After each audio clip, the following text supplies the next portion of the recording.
The environment is hurting, our earth is suffering, and future generations will suffer as a result. People today suffer as a result. We focus on individual sin in the church, but we also need to focus on collective sin. We do a great deal of harm to future generations. I look at my grandchildren, I look at the problems that they have, you know. I mean, there's pollution everywhere. Foods don't just show up in the grocery store. You don't know what its story was, where it came from, and who knows how long ago it was picked. You have no idea what chemicals have been used to produce it and what kind of life the producer has, who put the time and energy into it. Our current food system is a myth.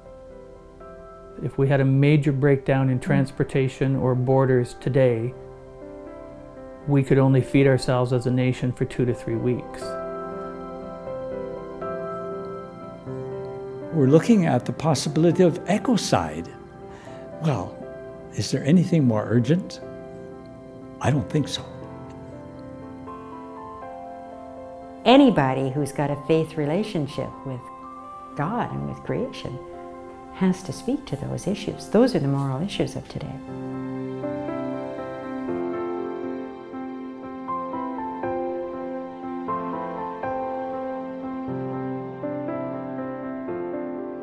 My question for you is, how can we take this document, which really calls for a new vision, a renewal of culture which takes seriously the environment, how can we make this document better known in our parishes? How can we engage our people? How can we call them forth to that kind of responsible stewardship, that love for the environment which is so desperately needed? So the first of the themes is that human beings are created in the image. The Justice and Peace Commission was asked by the plenary of the Canadian bishops to produce a document on the environment, and we felt that it was useful to highlight in that document the recent statements of successive popes who have expressed a strong commitment towards the environment.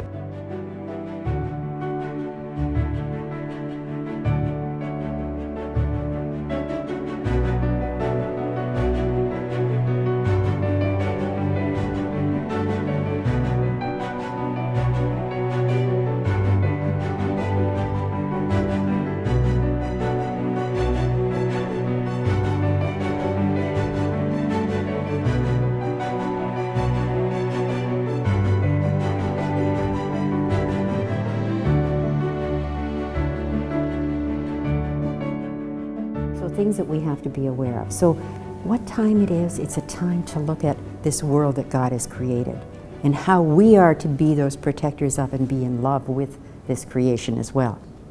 And the recent document that came from our Canadian Conference of Bishops, they've got 8 points in theirs. And it doesn't. John Paul II, 1990 article that he wrote on peace and care of creation.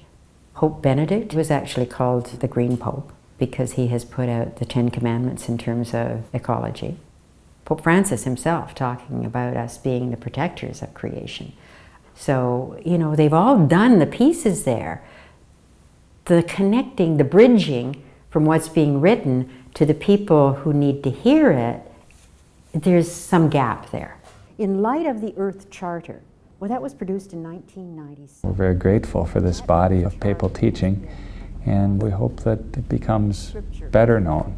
And it's time for us as individual Catholics and as communities to come up to the plate and to really face these issues courageously and to be ready to take action.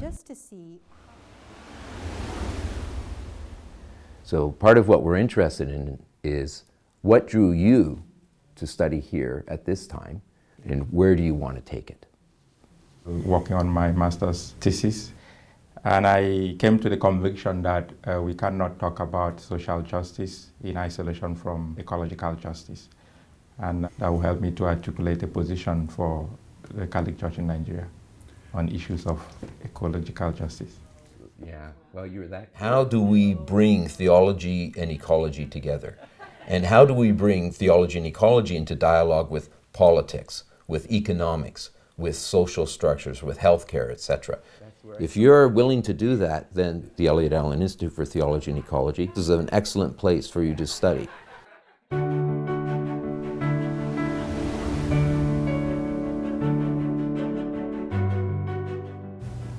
The medicine wheel shows how things are connected with ourselves, with others, with the Creator, and with all of creation.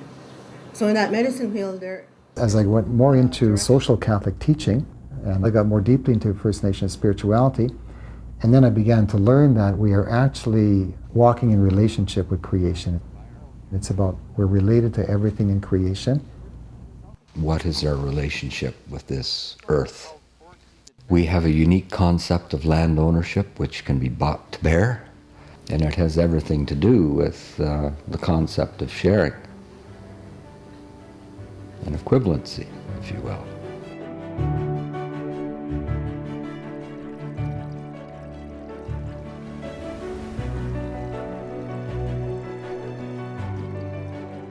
When it came to designing St. Gabriel's, really we knew we had to design sustainably. We actually achieved LEED Gold. We are the first worship space in Canada to achieve that designation. We knew we had to design a building that would be in and of itself a form of catechesis, but also be an opportunity for pedagogy, for teaching that to others.